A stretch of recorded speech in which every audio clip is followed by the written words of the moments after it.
Hi friends, welcome back to my channel. ఈ వీడియోలో ఇప్పుడే అందిన వార్తని ఏపీ ఉద్యోగ పెన్షనర్లకి శుభవార్త. 18% ఐఆర్ ప్రకటన, 12వ పీఆర్సీలో భారీ కదలిక. ఎప్పటి నుంచి అంటే పూర్తి వివరాలు వీడియోలో తెలుస్తున్నాము. సో మరి వీడియోని ఎక్కడే కానీ స్కిప్ చేయకుండా ఎండ్ వరకు చూడనప్పుడే ఇన్ఫర్మేషన్ అర్థమవుతుంది. అలాగే వీడియో నచ్చినట్లయితే లైక్ చేయండి. ఏపీ ఉద్యోగ పెన్షనర్లకు 12వ పీఆర్సీ గురించిన తాజా సమాచారం అండి ఇప్పుడు. సో ఏపీ ఉద్యోగ ఉపాధ్యాయ కార్మిక పెన్షనర్స్కి శుభవార్త. ఐఆర్ అనేది 18%, జూలై 1న ప్రకటన. డిఏ బకాయిలు సెప్టెంబర్ నెల నుంచి డిసెంబర్ నెల నాటికి పూర్తిగా చెల్లింపులు అయితే చేస్తామంటున్నారు. సో పీఆర్సీ అనేది ప్రతి 5 సంవత్సరాలకు ఒకసారి ధరల అనుగుణంగా ఉద్యోగులకు మరియు పెన్షనర్లకు అమలు చేయడం జరుగుతుంది. 11వ పీఆర్సీ అనేది జూలై 2018 నుంచి అమలు కావాలి. కానీ ప్రభుత్వం 2020 ఫిబ్రవరి నుంచి 2020 ఏప్రిల్ నుంచి మానిటరీ బెనిఫిట్ ఇస్తూ జనవరి 2022 జీతంతో కలిపి ఇవ్వడం జరిగింది. అయితే 11వ పీఆర్సీ ఎప్పటి నుంచి అమలు చేసినప్పటికీ దాని కాలపరిమితి జూన్ 2023తో ముగిసింది. సో జూలై 2023 నుంచి 12వ పీఆర్సీ అమలు కావాల్సి ఉంది. దీనికి సంబంధించి ఏపీలోని అప్పటి ప్రభుత్వ రిటైర్డ్ ఐఏఎస్ అధికారి అయిన మన్మోహన్ సింగ్ చైర్పర్సన్గా జీవో నెంబర్ 68ని విడుదల చేస్తూ ఒక కమిటీ ఏర్పాటు చేయడం జరిగింది. దీనికి 1 సంవత్సరం పాటు సమయం కూడా ఇవ్వడం జరిగింది.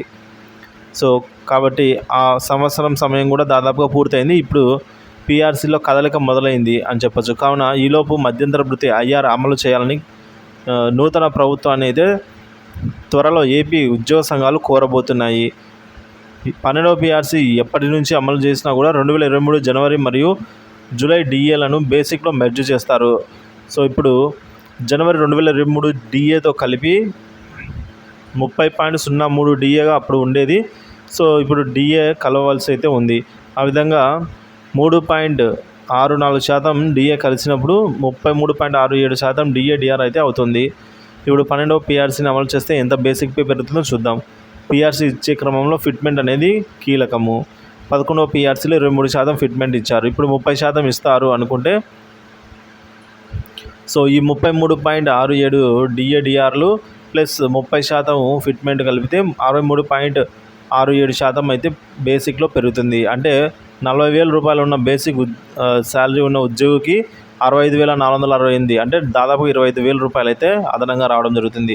ఏదేమైనప్పటికీ కూడా ఏపీ ఉద్యోగ పెన్షన్లకు 12వ పీఆర్సీ ఇచ్చేలోపు ఐఆర్ 15% నుంచి 20 లోపు ఇచ్చే ఆలోచన ఉన్నట్టు తెలుస్తుంది. ప్రతి 1% ఐఆర్కు ప్రభుత్వం నుంచి ఎంత భారం పడుతుంది అని అయితే ప్రభుత్వం లెక్కలు వేస్తూ ఉన్నట్టు ప్రస్తుతం సమాచారం ఫ్రెండ్స్.